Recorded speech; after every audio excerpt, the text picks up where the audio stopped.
it's my job this evening to speak for not very long at all, to welcome you here and to welcome Café des Artistes here. This, our partnership with the university is incredibly important to us, and Café des Artistes is a very fertile part of that relationship. We're very privileged here in Edinburgh to have the Artist Rooms Research Partnership at the university, in the person of Neil Cox and his fantastic students and interns who organise the Café des Artistes.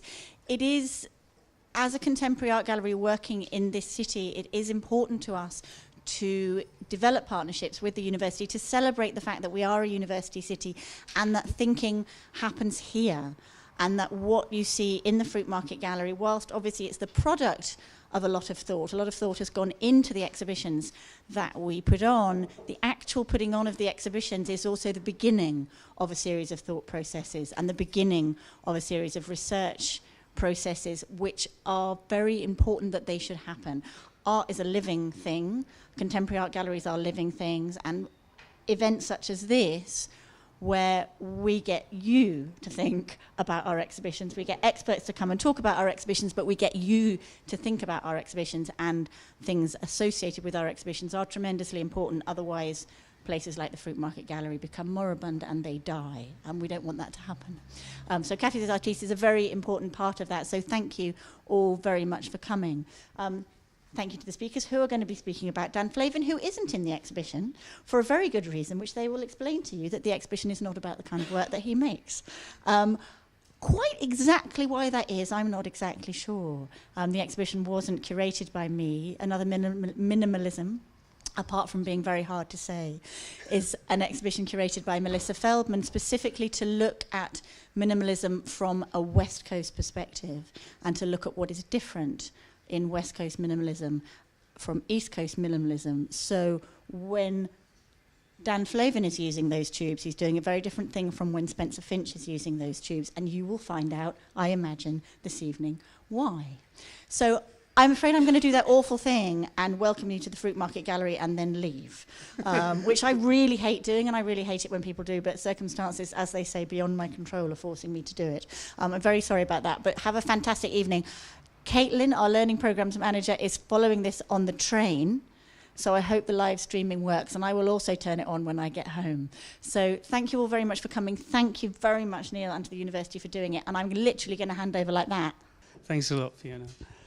Welcome to Café des Artistes, the Artist Rooms Research Partnership, which we have with Tate and National Galleries of Scotland, exists to deliver high-quality research, public engagement events, discussion around the Artist Rooms collection, which comprises, at the moment, I think 40 artists, about 1,600 works.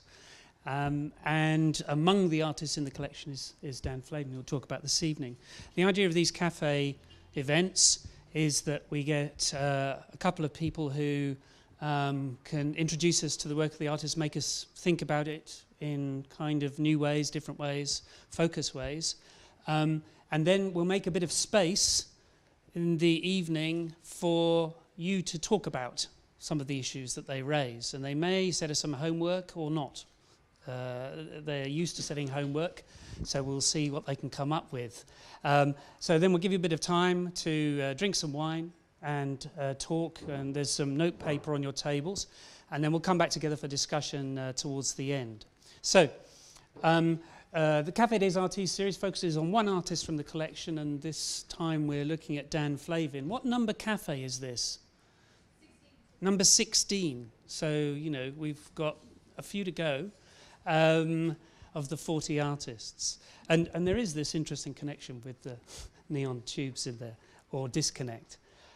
So we've got two speakers. First up is Stephen Mooney, whom I've known a long time, did his PhD at the University of Essex, and is now a lecturer in art history at the University of Newcastle, and works on, you know, criticism and modernist art. Is that fair?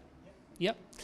And the second speaker is Alistair Ryder, who's a lecturer in the history of art at the University of St Andrews, and wrote his PhD on Carl Andre, and he's just published an important book on Carl Andre. And he's now working on a project about lifelong works, or works that take a lifetime. He might talk about that to you if you ask him afterwards.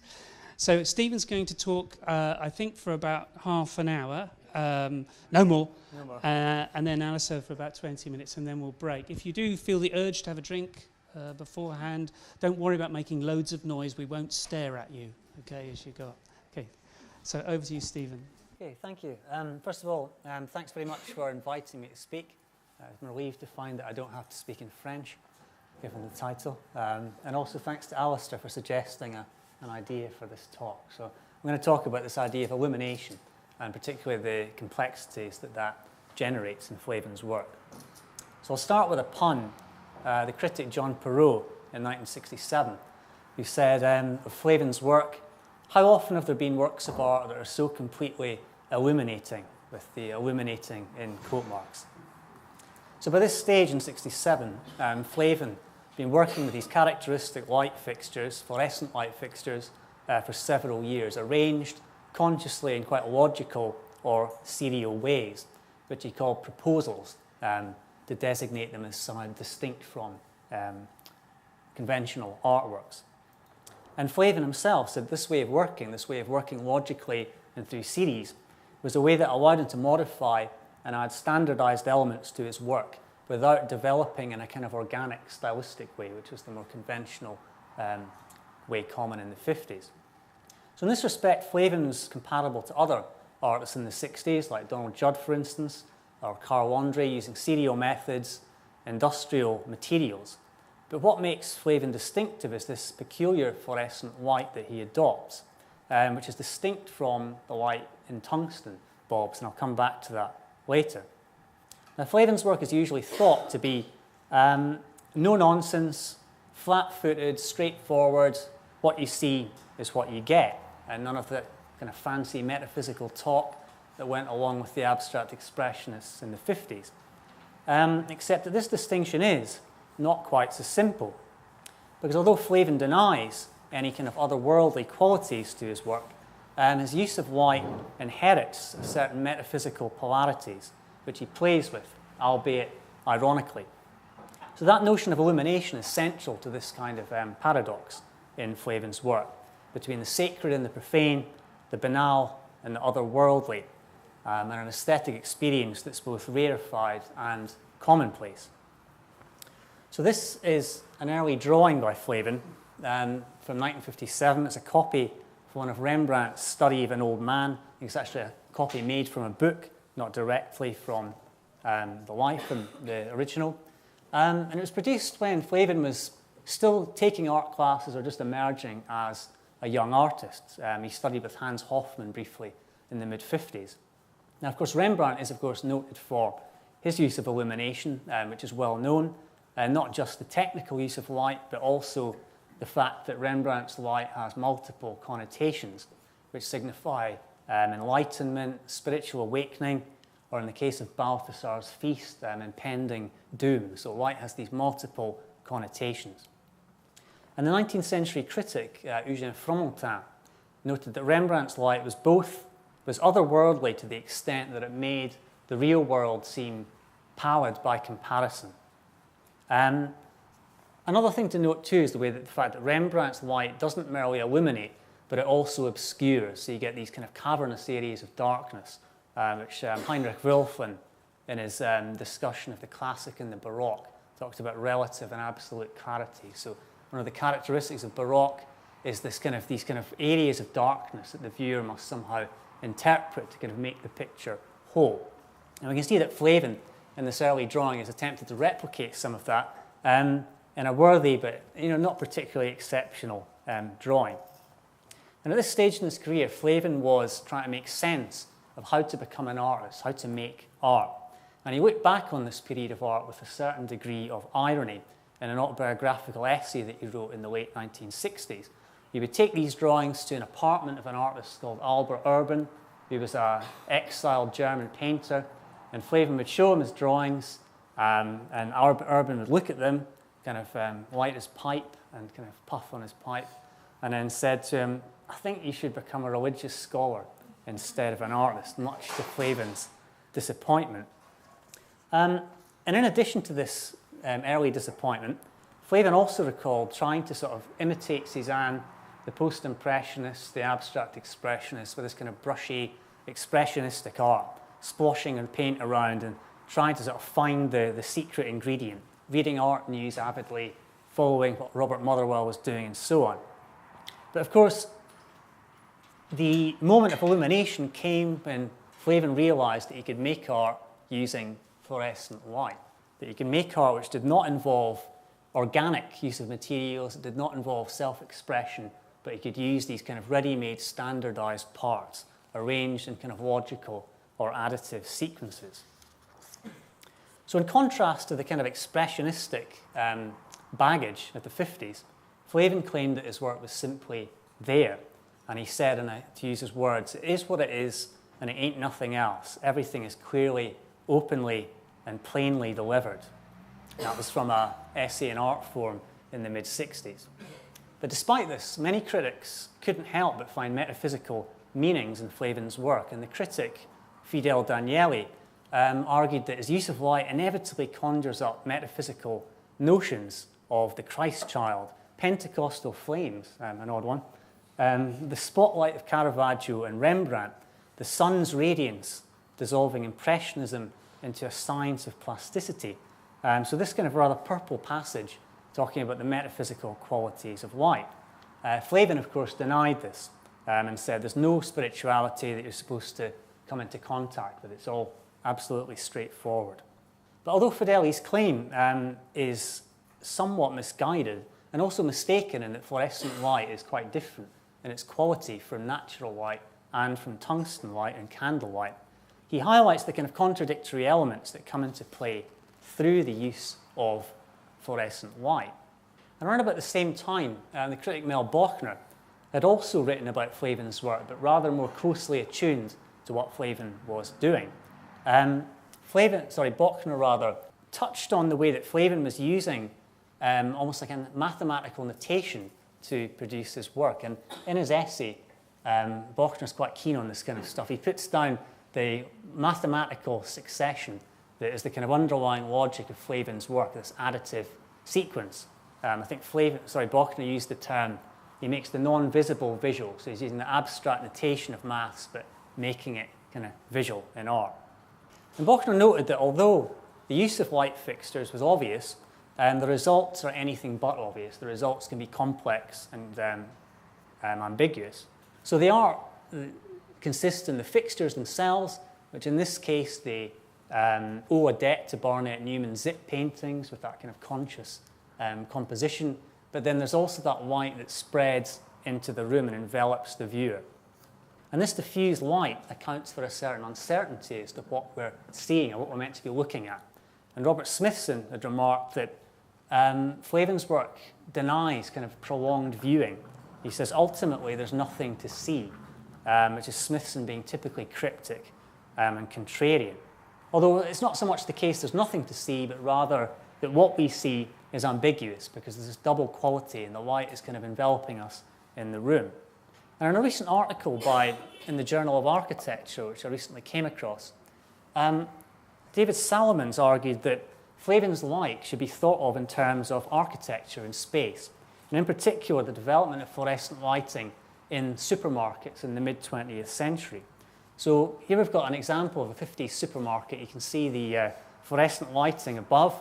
And one of the reasons why fluorescent lighting was so useful, it created this kind of ambience for shoppers that was different to earlier kinds of shops. Though I can see from the kind of youthful audience that you won't remember what shops were like prior to supermarkets. But in the old days, I guess it was a bit like the Two Ronnies sketch where you ask for something and then the shop assistant goes and climbs up a ladder and gets your fork handles. But supermarkets create this kind of ambient, even light. And the idea was that it would modify the consumer's behavior and therefore make them more likely to spend money. So technology is this means of kind of subtly modifying human behavior. So Salomon compares Flavin to this in terms of what he calls the banal spectacle, and he uses that term approvingly. The banal spectacle is this kind of supermarket-type environment. And he argues that Flavin's light proposals, and I quote, undo the hierarchy between subject and object art and everyday life, technology and the body. And he says this also takes place in the supermarket. So fluorescent light has certain qualities that are distinct from tungsten light. So unlike tungsten light, where the light comes from actually burning the filament and you get the white light, fluorescent light is caused by putting electric current through essentially vapors like mercury vapor, I think argon vapor. So the vapor becomes electrified and it emits an ultraviolet light. And unlike tungsten light, where if you want different colors, you have to change the casing of the bulb, fluorescent light doesn't have a natural color. You can alter the chemical compound of the phosphors on the inside of the tubing to change the lighting. So colors like blue, pink, green are kind of natural in the sense that you don't have to change the casing of the bulb. So it's a completely artificial kind of light that doesn't have a natural color. Although there are exceptions with red light and yellow. You can't get red fluorescent light, so the red Flavin pieces have a red casing. And also the gold one, the Brancusi one. So in line with this kind of technical stuff, in the late 60s, Flavin actually invited an engineer from General Electric to talk about the history of fluorescent lighting. And carrying on this kind of workmanlike vein, Flavin went on to talk about himself and how he didn't look like an artist. And this quotation here where he says, "I've been told from separate sources that I don't look like an artist whatsoever. My nondescript clothing, non-ascetic physical bulk, and somewhat minimal hairstyle are regarded as insufficient demonstration for artistic status." And I like this photograph because he actually does look like a guy who doesn't really know what he's doing in an art gallery. He's kind of looking around like, what's going on here? And there is something rather amusing about that way that a certain middle-aged American men have this kind of styleless kind of, like Larry David, this kind of non-style that obviously Flavin looks up to. So Flavin's light then doesn't act like a spotlight, like candle lights or tungsten light, but it spreads in all directions. And Bochner noted that this was historically novel, that up until the post-war period, light was thought of as coming from a particular source or point, whereas fluorescent light creates this kind of shadowless light where the light is everywhere, it's kind of immersive. And he adds that it's indescribable except as space, and talks of Flavin as using space as a medium. So in this, I think it's quite a good example of this green crossing green, where the entire room is this kind of strange, almost sickly green. So unlike a green painting, where the green is kind of coexistent with the surface, this kind of green is everywhere. So experiencing this is totally different from looking at a green surface.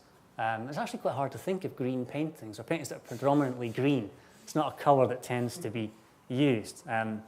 Although there is a sort of Picasso, a sort of synthetic Cubist Picasso that's got a large green area that's quite unusual, but it's hard otherwise to think of green in painting. Standing next to this is not like standing next to a green painting. And of course, it's also a kind of joke about Piet Mondrian only using primary colours. But as is the case with Flavin, it's an ironic joke because green is actually a kind of primary colour in light. If you mix green with the other colours, you get white light. So the old cathode televisions, I think, were green, blue, and red, or green, blue, and yellow.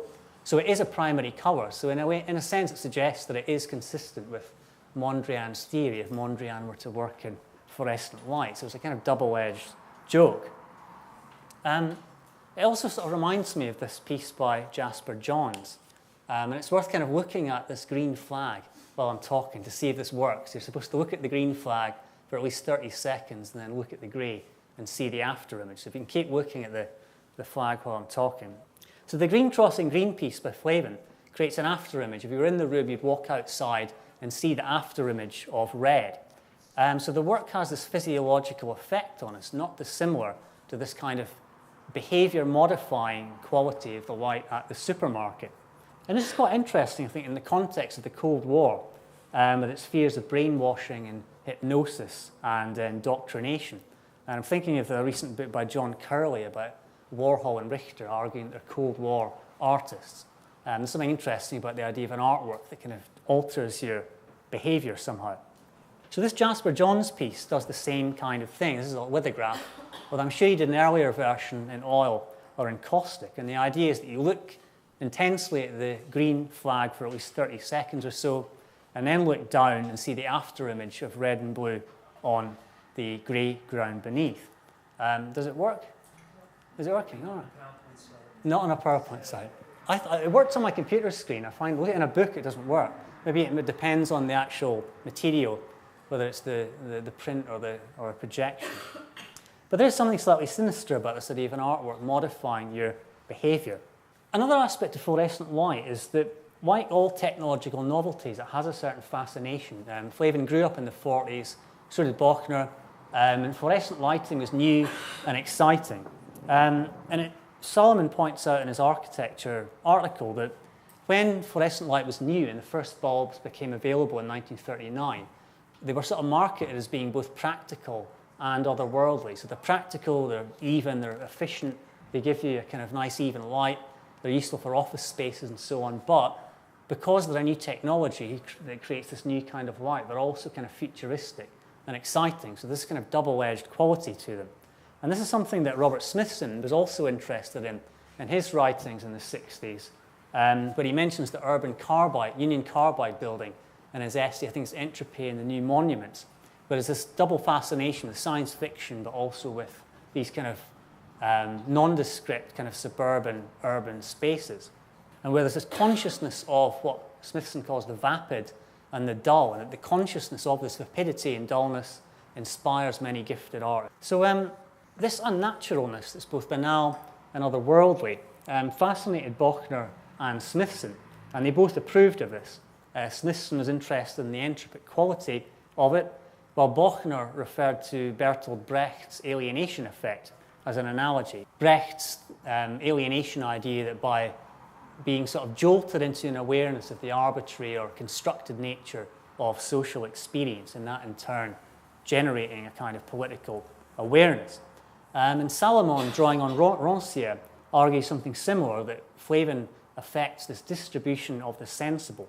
An idea which I'm not quite sure what it means. I've read Rancière, don't find him very helpful, but he seems to be a good person to quote. So you've got two kind of opposed kind of views here, the kind of alienation effect of Brecht, and then this idea of the supermarket and the spectacle, perhaps in thrall to Marshall McLuhan. And this artificiality, this artificiality of his art, has other connotations in terms of the roots of 19th century aestheticism, which also stressed the artificial nature of art. And Flavin might seem like an unlikely aesthete, certainly judging from the previous photograph. But a quote from Dave Hickey was talking about his conversations with Judd and Flavin, and he said they were always talking about the vulgarity of everything and everyone, including me. And secondly, the possibility of patronage from the old families of Europe and America, who represented the aristocracy of taste towards which they aspired. And now Hickey, of course, loves to be the provocateur, but it's quite an interesting quote that there's this kind of aesthetic sense in Judd and Flavin, which contrasts with the notion of being a kind of no-nonsense, literal-minded artist. And I just wonder if J.K. Huysmans' Des Esseintes from Against Nature, if he'd been in New York in the 1960s, perhaps he'd have lived in a room like this rather than a room decked with Gustave Moreau paintings that would have a Flavin and a Donald Judd, and there's also a Chamberlain. John Chamberlain is just off the shot there. So this is Donald Judd's bedroom in Soho, which is now a kind of museum. Apparently you can rent this room out for $2,000 a night. You can stay here if you've got that much money to burn. There's something strange about the bed being surrounded by all that empty space. Anyway, so Flavin's work then is straightforward in intention, if not in effect, creating this, what Solomon calls a banal spectacle. His work is also physically immersive and not the mere apprehension of a discrete object. All things vehemently opposed by Michael Fried in Art and Objecthood in 1967. Fried prized works such as this, such as Stella's Grand Cairo, as emblematic of authentic modernist art, as opposed to the mere theatrical, meretricious spectacle of what he called literalism, which is a kind of melange of not necessarily related minimal artists. So Fried preferred this art, but certainly to our eyes, and with the benefit of historical perspective, it's kind of harder to see the difference. I mean, clearly, Stella has a lot in common with Flavin. He's using fluorescent pigment. It's very symmetrical. The composition's kind of logically worked out. And of course, Stella also famously said, what you see is what you see. A very similar remark to Flavin. It is what it is. But that's not how Fried saw the matter at all. Fried saw Stella as the kind of evocation of what he called presentness, which Fried described as something that one experiences as a kind of instantaneousness, as if only one were infinitely more acute, perhaps like Fried, a single infinitely brief instant would be long enough to see everything, to experience the work in all of its depth and fullness, to be forever convinced by it. So I picked this out as a counter to Flavin's idea of illumination, where Fried's notion of presentness is also a kind of illumination, the conviction of the viewer convinced by the quality of authentic modernist art. And that's, of course, shot through with this kind of evangelical zeal with which Fried writes, where the phrases come like wave upon wave of these Walter Pater-esque kind of lines. So Stella is the true light of the modernist tradition, and for Fried, Flavin is the merely banal spectacle, this time in a pejorative sense. Now, Fried's judgment is, of course, highly contentious and in many ways quite ungrounded, but it does show once again that Flavin's art and also Stella's art can never just be mere stuff. It can never just be merely a thing there. It's always overloaded with this, overdetermined. And just to finish, as a counterpart to that Stella, I've chosen this instance, this example by Flavin from his installation at Marfa in Texas at the Judd kind of Institute in New Mexico. And this is not an installation I've seen myself, but it's part of a kind of permanent installation in a corridor, like a U-shaped corridor. And this particular area interests me because it's almost as though it's a bit like a Stella painting in 3 dimensions, but you're barred from it. It's like barring the corridor, so you can't get through. It's like the work's blocking you or turning its back on you. And in this respect, it's quite an interesting example of one of the characteristics that Fried defined as theatrical, that the work seems to turn its back on us. Fried feels that theatrical work is somewhat passive-aggressive and it doesn't allow us to engage with it in a kind of sympathetic way. I think you can get to it if you go around the corridor, but there is that sense of there's something strange about an art where the illumination's kind of going that way and you feel like you're somehow obstructed by the work itself. But to cast Fried as the kind of high modernist and Flavin as the no-nonsense American, I think is perhaps slightly too simplistic, not least because Flavin shares quite a lot in common with modernist work, but also because of the inherent sort of ambiguity of the use of light and its multiple connotations, whether they might be the cathedral or the supermarket. So I'll stop there, and I think the question, I guess, to think about is that where does Flavin sit in this notion of the banal and the otherworldly, or the literal and the kind of metaphysical, and that kind of distinction is perhaps a fruitful one for discussion. Thank you. Okay, well, thank you. Thank you, Stephen. Well, I wanted to begin by talking about a very interesting installation which has just begun a few months ago in Puerto Rico, which is funded by sponsored by the Dia Art Foundation, which is based in New York and has a very remarkable museum space at Beacon, up the Hudson Valley, so outside of New York.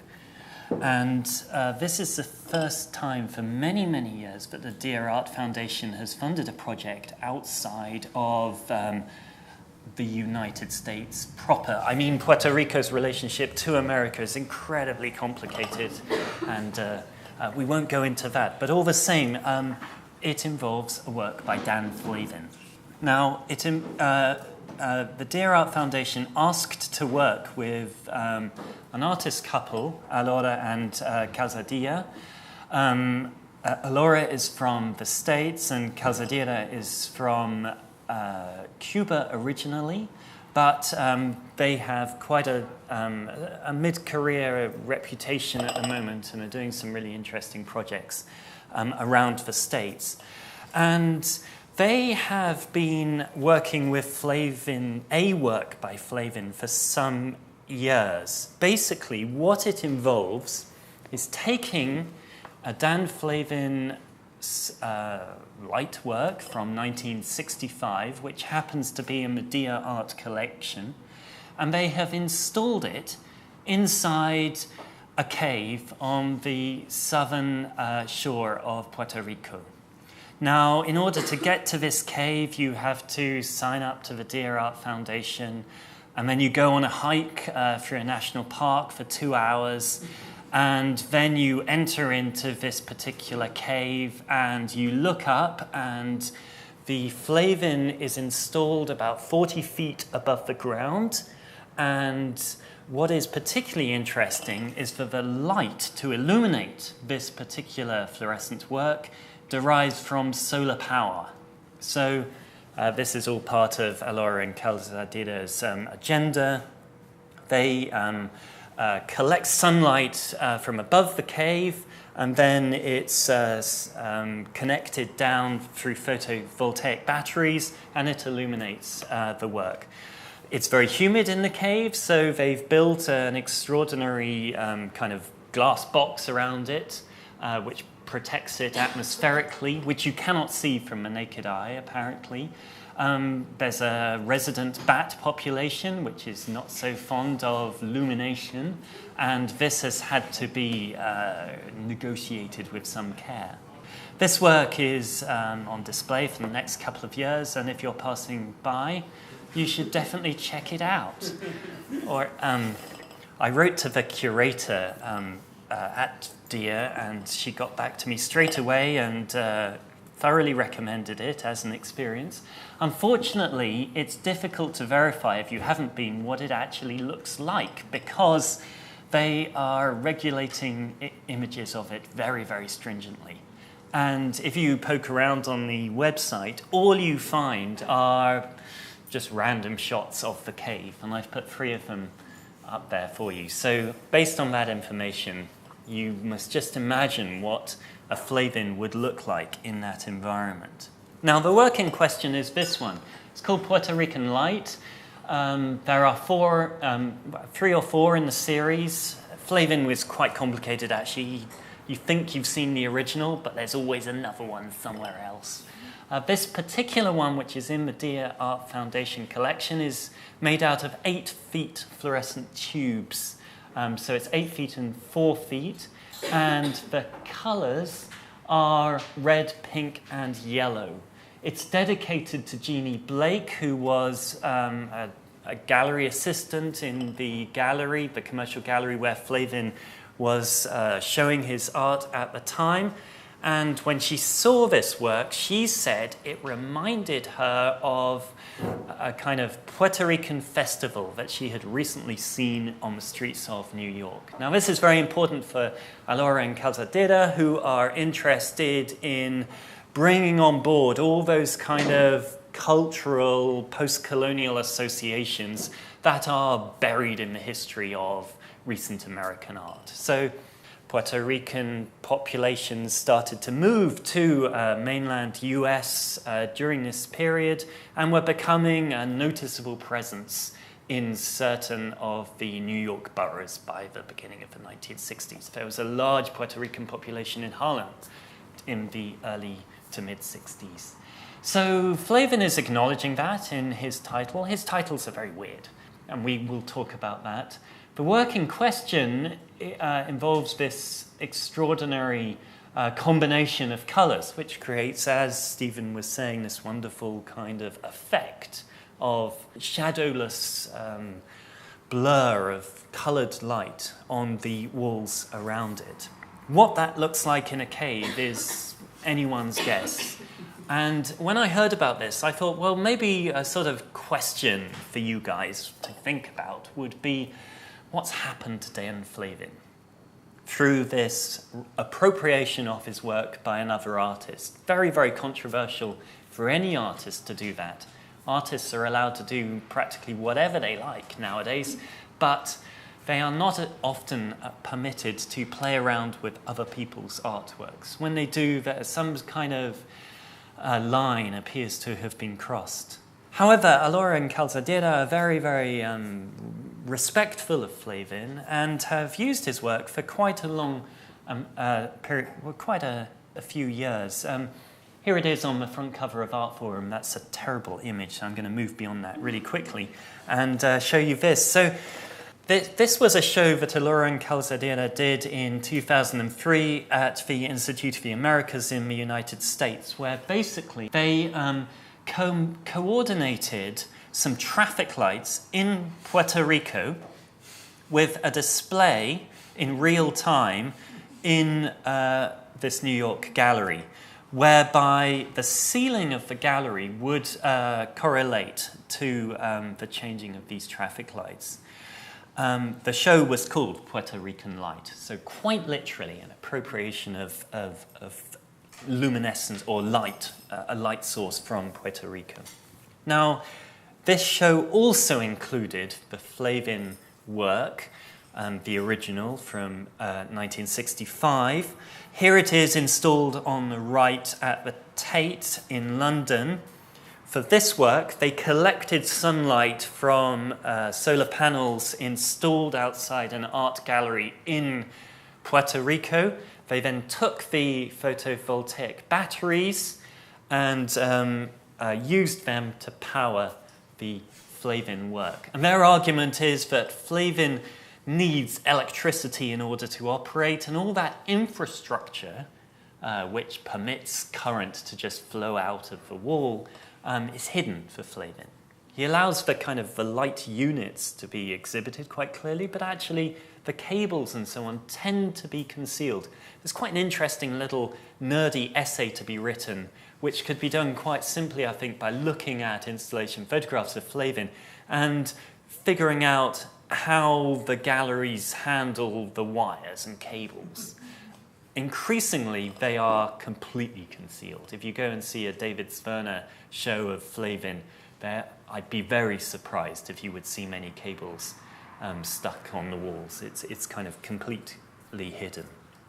Now, Alora and Calzadilla are picking up on that, inspired by the kind of general awareness in our current century of environmental sustainable themes and issues. So, based on this, I thought, well, let's think about what's going on here.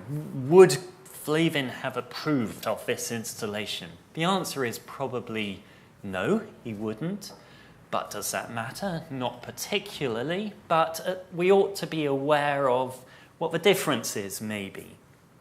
The Flavin estate, I should say, incidentally, is not supportive of this current project. I'm not going to say anything more about that, but let's go back and think about what Flavin wanted his work to do for a moment. Here he is. He's an incredibly complicated figure. He's standing here in 1968 in Munich at the Gallery Heine Friedrich, and on the right is his installation. So we've got a light work installed here, and here we can see a sort of the effulgence, a yellow effulgence coming from an adjacent room.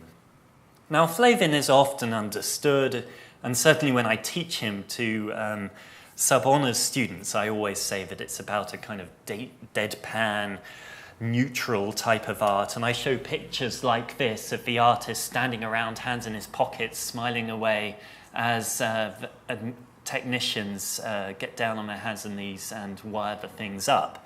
So I tell them that these are standard fixtures which Flavin liked to buy locally from hardware stores. He always used colours which were commercially available throughout his life, incidentally. If there were kind of stickers of union labels on the works, those were kept in place. Nothing was kind of tidied up or modified about the actual fitting itself. And that turns Flavin into a kind of East Coast minimalist, somebody who is the thing itself. But it's, as Stephen was saying, much more complicated than that. When you actually go and see the works, as this is a show from 1964 at the Green Gallery, you are getting something which is rather unusual and not quite like the supermarket lights. It's significantly different. The light that it casts isn't sufficient to illuminate the entire room. There's a play-off between shadow and light, and he's exploring that. Not only that, but he's installing the fluorescence in a very unusual way. And he's understanding that his works aren't just an object, they are also an image. And he uses this word image-object, this kind of curious interplay of creating a phenomenon, but also not concealing the fact that there is a source of that illumination as well, which is a physical thing. So there are some ambiguities and ambivalences going on there, which people have written about at length. But if you start looking around at Dan Flavin in more detail, you realize that it wasn't the case that he was an abstract expressionist and then he denounced that in favor of something more kind of pared down and impersonal. He kept up throughout his life a very traditional artistic practice which involved sketching. And he was an inveterate sketcher. He loved nothing better, as far as I can see, than wandering into nature with a pad and making little notes. He did portraits, which are quite good. This is Heine Friedrich, his gallery owner from of the exhibition in 1968, and one of the founder members of the Dear Art Foundation. This is a little sketch that he made of a silhouette of a well-known mountain on the Hudson Valley. He moved out of New York quite early on and set up a base at Cold Springs in the Hudson Valley, which is, as you probably know, a very, very artistic area. It's a part of the States which is inherently associated with 19th century landscape traditions. And he saw himself as being part of that trajectory, if you like. This is a riverscape taken from the Gansevoort Pier in New York in, I think, around 1965. It shows a tug in a rainstorm. The one next door is of a canal in Princeton, New Jersey. And the one at the bottom is from the 80s, actually. At the end of his life, he moved and took up residence in Long Island and enjoyed the seascape very, very much and did a lot of little sketches of walking on the beach and so on. So really to say that Flavin in a cave is inappropriate because Flavin is an urban artist is not quite right, because Flavin actually loved nature. With a capital N, very much. And he was interested in capturing its effects and the fleeting impressions of the changing light and so on. And it wasn't an artificial light that he was concerned with here, it was a natural one. So if we look at some of his more worked up paintings from the early 60s, this is a really fascinating one, actually. To those who suffer in the Congo, of course, everyone who's a sort of liberal intellectual across the Western world is thinking about the Congo in 1960, 1961. President Lumumba is recently assassinated. It is an era of decolonialization in Africa, and certainly Western powers are still inherently involved in what's happening in the Sub-Sahara. And Flavin is making work about that. Alongside it, there's he's got beautiful penmanship, by the way. He's really got a very nice handwriting. He's integrated a sort of some text, which is Psalm 21. He's still quite religious at this period in his life. He's born and raised a Catholic and leaves that faith, the organized element of Catholicism in the mid-60s, but all the same, I mean, it's very uncertain. I think his relationship to spirituality is not as easy to explain as perhaps we might get the impression of. The other work, Tenements in the Rain, very abstract expressionist. This is 61. This is really quite late. This is, I would say, very inspired by somebody like Franz Klein. So when, however, we do get to works like this, the very early fluorescent light works from around 63, it's obvious that there's some kind of sublimation going on. But Flavin recognizes that he can create more of an impact, not by wearing his heart on his sleeve and copying out emotive, beautiful pieces of literature alongside brushy paint marks, but just keeping all of the associations and the resonances at arm's length. Yes, they are still there, but you have to work a little bit more. So I would say that the power of Flavin's work, and my goodness, some of these works really are extremely powerful, like this one from 1966, which is a kind of anti-war statement. It's got this extraordinary title, Corner Monument for Those Who Have Been Killed in Ambush, for the Jewish Museum, to PK, who reminded me about death. It's definitely a reference to Vietnam, in which the United States had, by 66, become extremely involved. It's a brilliant red work. It's shaped like a crossbow, so it looks very precarious when you actually see it. You don't necessarily feel like getting too close to it.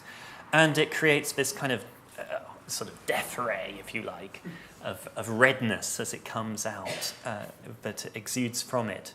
Now, okay, so there is an emotional charge to this work, which Flavin does. There is a content to this art, but all the same, it's buried in the title rather than actually explicit within the frame of the work itself.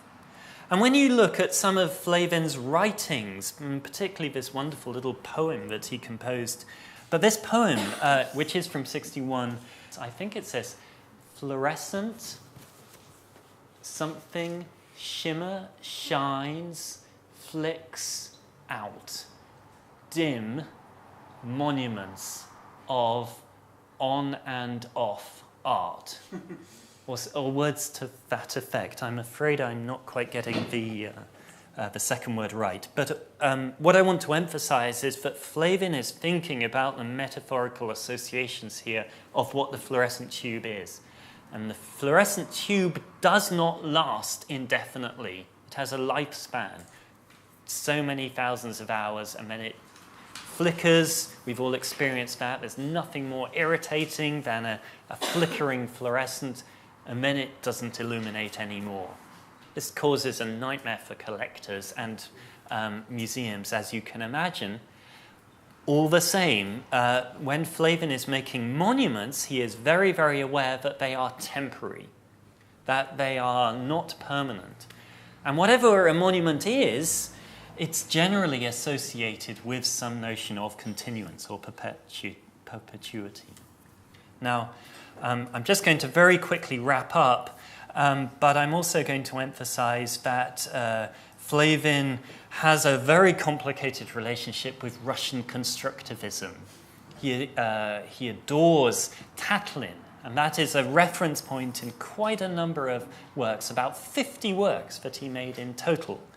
And this is a poster that he produced first in 1970. He recycled it and used it again in 73, which shows an image of Tatlin alongside one of his own little works. Now, is this ironic?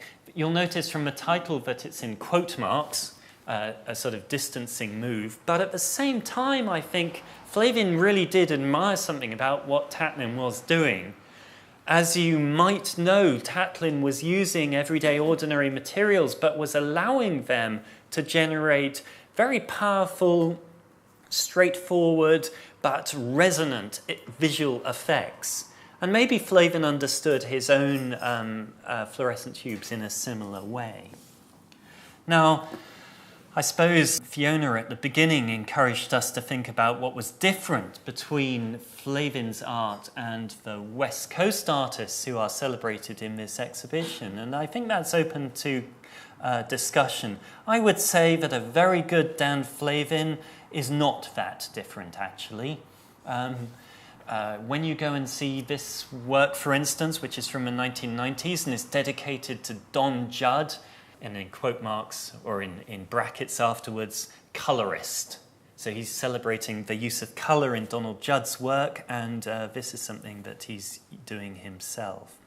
Also, I'm just going to end with two last images, just to draw attention to the visual complexities of Flavin's work. This is a work which will be familiar to anybody who goes to Deer Beacon. It's part of their permanent installation. It's an untitled work from 1970. And there is the most wonderful playoff between natural and artificial light, which he's really very, very interested in. The fluorescents aren't in darkness, but they're playing all the same and creating small shadows on the ground in very unusual and unexpected ways. Those lines feel incredibly sharp in the fluorescence when you see them for real. Now, many years ago, I made the pilgrimage to Martha in Texas, and it definitely was very informative for me. Donald Judd had a very strong relationship with Dan Flavin, so much so that he called one of his sons Flavin, and had a large number of permanent installations dedicated to his friend's work. Now, they are put into elongated buildings, which are very uncomfortable spaces in which to live, but they are exclusively given over to the Flavin installations. There's a door at one end, and this was a work, incidentally, that Stephen was describing. That there is one window at one end by the door which illuminates about half of the room. And then there's a kind of penumbral space in the middle, and then the artificial light of the Flavin casts a glow from the other end of the room. And it's clear that Flavin and Judd are fascinated by the kind of interplay between the artificial and the natural here, these different light sources. And they are studying this with the acuteness that maybe connoisseurs would have dedicated to old masters. There's a real fascination with the effects of light. And therefore, in some ways, I think, for these various reasons, the current installation of Flavin's Puerto Rican light in Puerto Rico is not 100% inappropriate. There are many kind of points of continuity that you can identify. And certainly my initial negative reaction to the news of this has certainly dimmed as I've been putting together this presentation. So, if I got this right, you wanted us to think about the metaphysical and the... Yeah, and the literal and the commonplace. Yeah, the commonplace and the metaphysical, question mark, you know, and where's the opposition or the continuity of these things. And maybe you want us to think about the natural and the artificial. I don't know. There's a kind of similar oppositional current work. Yeah. But there's probably lots of other stuff we want to think about. And there's more wine. So we're going to take a break for about 20 minutes, and then we'll come back together for a conversation. All right. See you soon. Thank you very much, guys. So, you know, this is the floor's open to you, and our speakers, you know, raise particular kinds of questions in their discussion. I mean, including, I guess I didn't mention that, but the question of, I suppose, post-colonial contexts and colonial contexts for thinking about Flavin came up as well. So really, the floor is open to you to raise anything you'd like to raise. So has anyone got any questions or observations? Doesn't have to be a question, could be an observation. Something for us to talk about. Yeah. Hello. My name's Rob, and I remember you were talking about Dan Flavin and how he was kind of not very. He didn't look like an artist. Did he revel in the fact that he wasn't an artist, didn't look like an artist, and didn't act like an artist? Was that his thing? Is that direct? Is that question for you? Anybody that was. Yeah, I mean, I guess it's an ironic thing. He played on it deliberately. It's partly just, I guess partly it was a kind of persona, I guess, but laced with a kind of irony. Did he secretly dress really outrageously when he went home? I doubt it, but what would you say, Alistair? I think that's a difficult question. I would prefer it if in the next half hour we could try and avoid you asking questions about the truth about Dan Flavin. I don't mean that in an impolite way, but I think that let's just try and think with the work and with the records rather than trying to figure out exactly what he wasn't like. Because I just don't know, actually. I mean, it's true that he does have this kind of jacket that features in a lot of photographs of him, which looks a bit nondescript, but we could say that about a lot of artists from this period, and it doesn't necessarily tell us much about them to do with their work. So I'm very interested in these questions of how artists comport themselves during this era, during this period, and how it's different. And I think Flavin is very interesting in relation to those conversations, largely because he doesn't see any development to his work. One of those essays that he writes in Art Forum has an extraordinary statement where he sort of clearly has got the idea of what he's going to do in terms of his fluorescent tubes, and he sort of celebrates the fact that he doesn't need to do anything else for the rest of his life, or at least for a period until he decides otherwise, and he decided never to do otherwise. And I think that's quite an insightful decision that he made, which was quite different from earlier generations of artists. So that would be kind of how I would answer. Well, I think one other thing just to add is the idea also of the artist not necessarily being a kind of special sort of person, that artists are just people too, like everyone else. And I guess that's also part of the debunking the idea that the artist is special or looking down on everyone else. He's just one of us.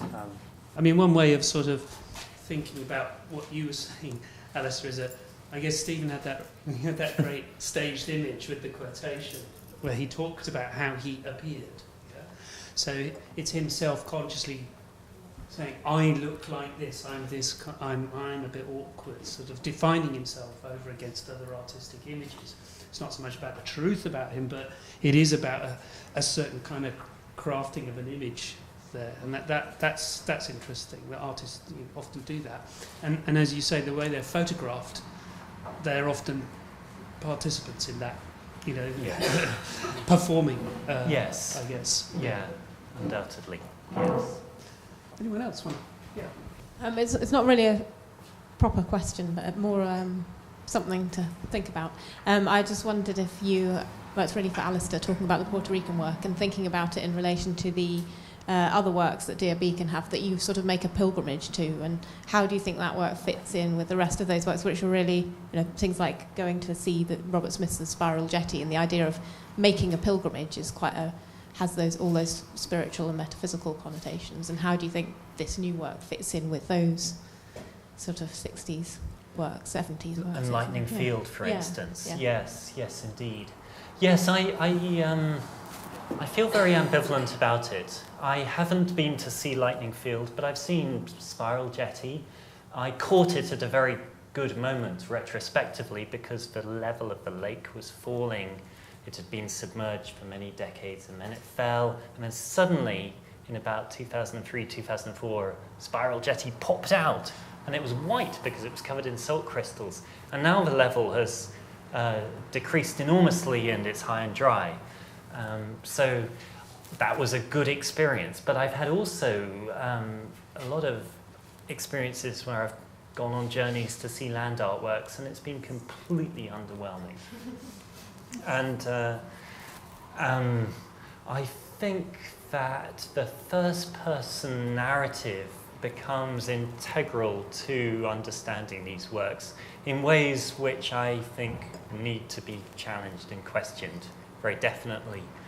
And it's the remit of the DEAR Foundation to support these large-scale projects around outside conventional artistic spaces. It's what they do.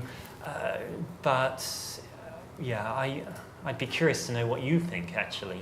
I don't necessarily think that it needs to be a kind of religious experience. We use the word pilgrimage, but there are other precedents that we can think of. Road trips, for instance. They're kind of experiential phenomena, but they're not necessarily ones which need to be understood in religious terms. Do you want to come? Do you have any? No, it's just a sort of thing to think about. I haven't come to any conclusions in the last 20 minutes. But thank you. Sorry, do you think that you can understand his work outwits his religious associations? Because his light works seem to kind of reference Catholicism in a way. They're so experiential. There's something about Catholicism that is very experiential. It is phenomenological and it's very immersive. Can you separate the two things, or are they integrally based? And with the work that you were talking about in Puerto Rico, does that take away sort of the church of the gallery being a religious space where everything's sort of held in a certain regard? Do you want to answer that, Steve?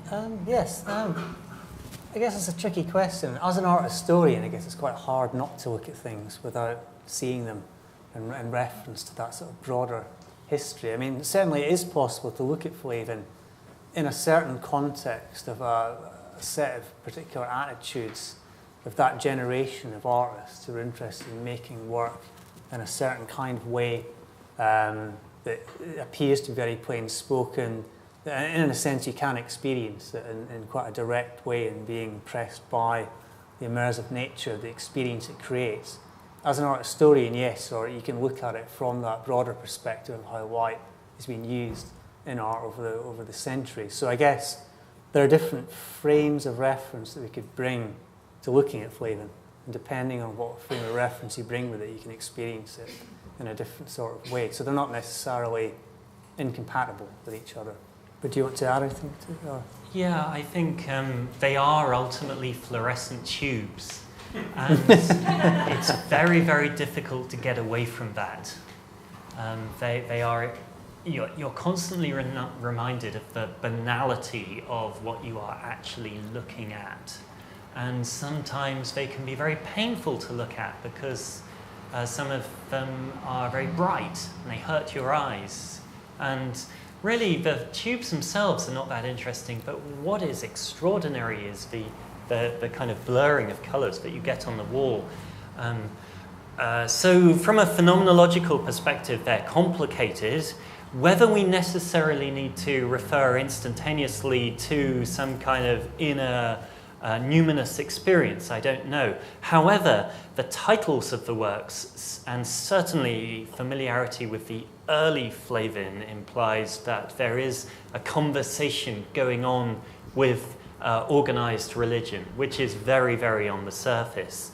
And some of the early works from 62, 63 are very sort of ironic, deflatory of religious experience. They're jokey. They're like the kind of artwork that you might make if you had been religious at one time in your life and had decided that you weren't going to do that anymore. If you haven't been brought up in that way, you're like, well, you know. But if you have, then I suppose it's meaningful to pull jokes at religious experiences, you know. So yes, it's on the surface. I think a knowledge of Catholicism would undoubtedly enhance one's understanding of what Flavin is doing in some early pieces, but it's not essential. He did, however, do an installation for a church in the 1990s, towards the end of his life. And in that autobiographical text, he does refer to Joyce as the portrait of an artist as a young man, and kind of identifies with the character Stephen Dedalus and his kind of religious upbringing. I don't know if any of you have read It's one of the more readable Joyce novels before he goes off the edge. But, so he is obviously he's kind of playing with that as well in a quite self-conscious way, which again makes it difficult to get that sense, as Alistair was saying, about who the real Dan Flavin is, because he is playing with that in quite a self-conscious way. Okay, does anyone want to take us in another direction? There was another question. Yeah, I was just going to mention with the installation that you just said about at the end there, where he was had an installation in the church. There's an essay about that, which is called "The Sacred and the Profane," which I think you referenced at the beginning, which says that that was one of his last commissions. At the same time that was on display, he also did one for a department store of some kind that was on display at the same time. It was in America, but I can't remember what the department store was. And the essay is very interesting in the way it talks about like the fact that he was still involved in a very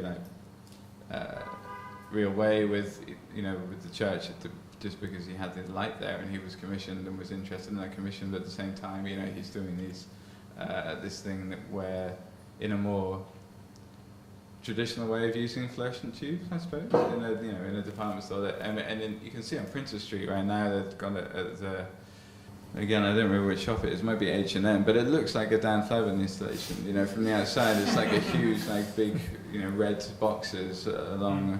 And I think it's really interesting that idea of, I don't know, it sounds kind of trite now, but of the new spiritualism involved in it. Yes, which is very compatible with commercialism at many levels. I mean,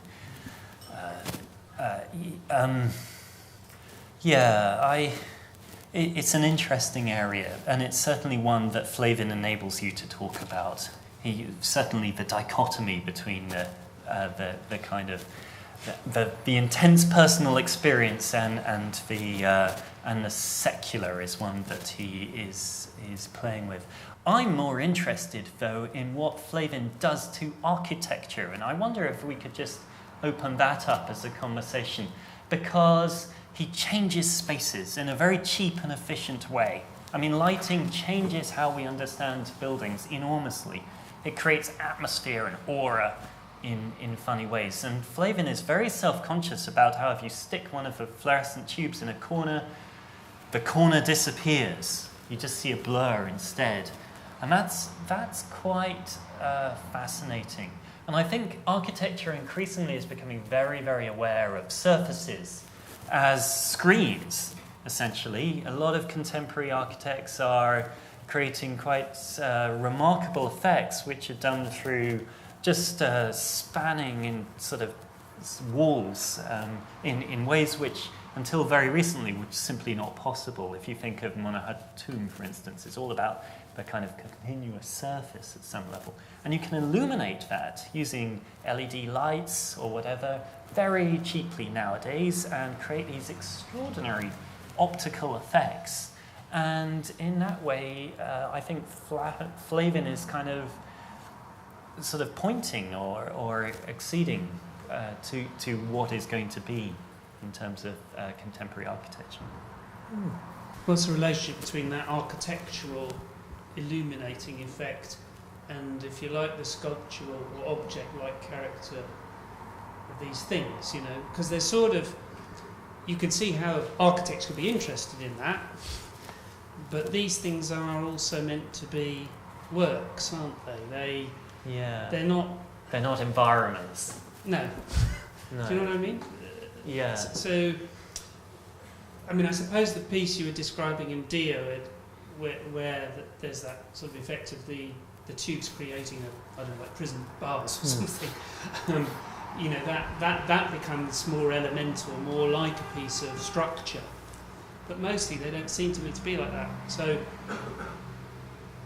it's a complicated one, isn't it? He wants us to hold that in place so that we see them as sources of light, but also that we take on board the kind of surface effect as well, the puddles of colour, which seem to have no logical source, but are just there.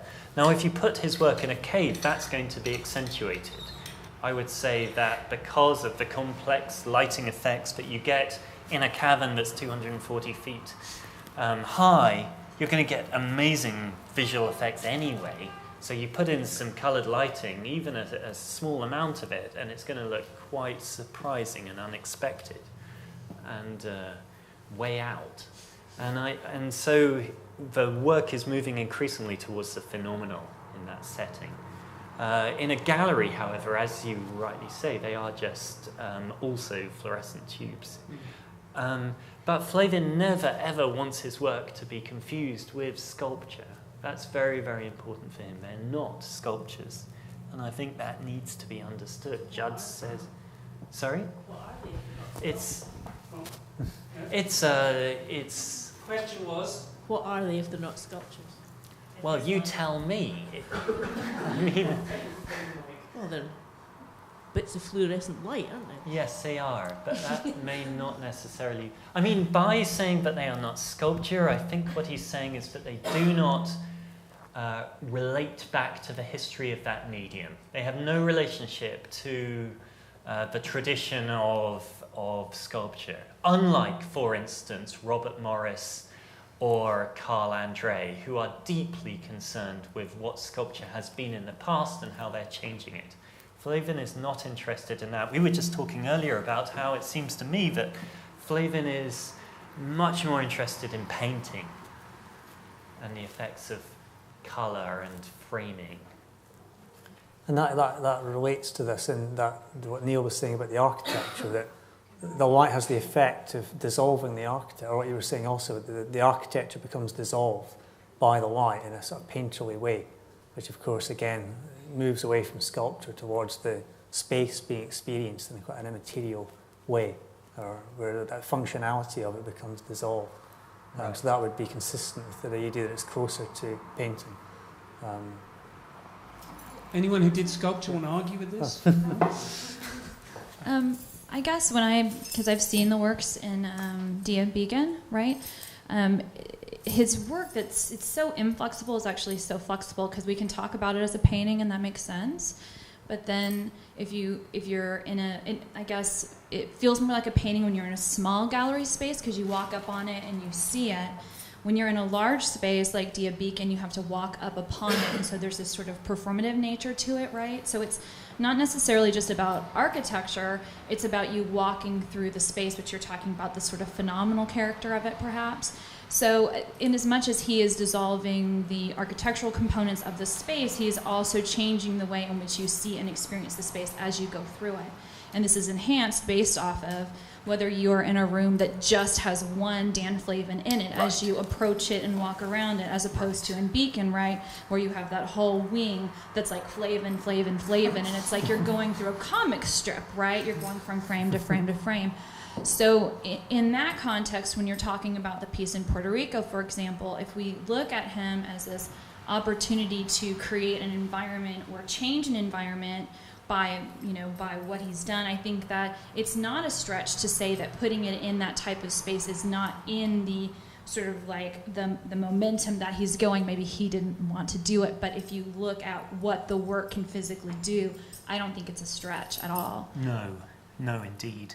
I mean, it is certainly the case that if you have, as a viewer, the intention to go and see a work, that work becomes more important to you, whether you like it or not, before you've even seen it, so that you bring a certain kind of psychological investment to it, which changes its experience. And that makes the pilgrimage, to come back to your point, very, very critical in that regard. You've gone on a journey to see it. But, as you say, at Dia Beacon, they've got how many works by Flavin? A good handful, at least. A lot. It's like Death by Flavin. Right. It really is. And it takes away from the sort of like glowing immediacy of it, because it really is like going from frame to frame to frame. It's interesting if you can kind of walk like right up on it and then kind of close your eyes and walk away and then walk up on it in some cases. But it's very tricky in how you're gonna experience it, because it can go from phenomenon to image. Right, yes. I mean, there is certainly an element of Flavin who is committed or Flavin is committed to an element of seriality, of the 1 + 1 + 1 kind of effect, and repetition is an element that he explores, and that makes him more aligned with the East Coast minimalist, I suppose. There's the consistency of the experience is something that's very important to him, and those early large-scale installations, like Chicago in '67, isn't it? I think. Is very repetitive. Fluorescent tubes all the way down one wall, and then all the way down the next wall as well. And that it certainly is important, yeah. And that comes back to something we were just chatting about earlier. You were saying about the importance of installing Flavin, that the way you install him is extremely important, whether you give him enough space or whether the space is too small. And that's something else that Judd was particularly fussy about, having his work installed in the right way. You don't just put it in any old house. It's really important the work is in a particular place and you install it in the right way, and that has a massive effect on how whether you see it as an image or an environment, or whether it's favourable or unfavourable to that piece. Yes, definitely. Sorry, was that Judd that you were talking about? Both, but Flavin so particularly. He was but Judd was very specific, fussy, site yeah. specific Judd got as really well. annoyed if his work wasn't displayed the right way. Was he sort of quite concerned with being site specific, or did he just feel that it could be a painterly experience in lots of different scenarios? And how much would each piece of work be sort of decided in that way by him, and how much influence does the curator have on how your experience of it would be? I don't know. I think he was quite specific, because he would sketch out drawings of the gallery space with the proposals that he called them. So he would have I think he was quite strict about how it was installed. He would instruct the assistants how to install the pieces. I don't think he gave them too much leeway. As far as I know, he'd be quite fussy about it, I imagine. Yeah, the installation is tremendously important for both Judd and Flavin. They share that. And this is the great challenge for curators now, because throughout their lives they were very hands-on in terms of the installation of their work. And curators have to exhibit enormous levels of sensitivity to that tradition, because you've got to get the balance right with, as you were saying, I mean, these works do generate a kind of an aura or an ambit of light in Flavin's case, and if you put them too close to another work, they will clash in ways which destroy both of them ultimately. So the installation has to be very, very sympathetic. And Judd was obsessed by that, so obsessed by that he builds his own museum space, which is what he committed his life to from the 1980s onwards. And he buys property in Martha in Texas and builds this extraordinary series of compounds which are dedicated to the ideal and permanent exhibition of his and his contemporaries' work. It's quite ironic that Flavin, however you say his name, would be that kind of anal about the placement of his work when he talks about his work as being just a fluorescent tube. So that's a weird juxtaposition. It is, you're right. You're right. Yeah. That's probably a good place to end. We're 5 to 8. Oh. And I consider it my duty to stop us going on forever in case people are starving. Thank you so much, everybody, for coming, and particularly for that lively discussion. And thanks a lot to our excellent speakers.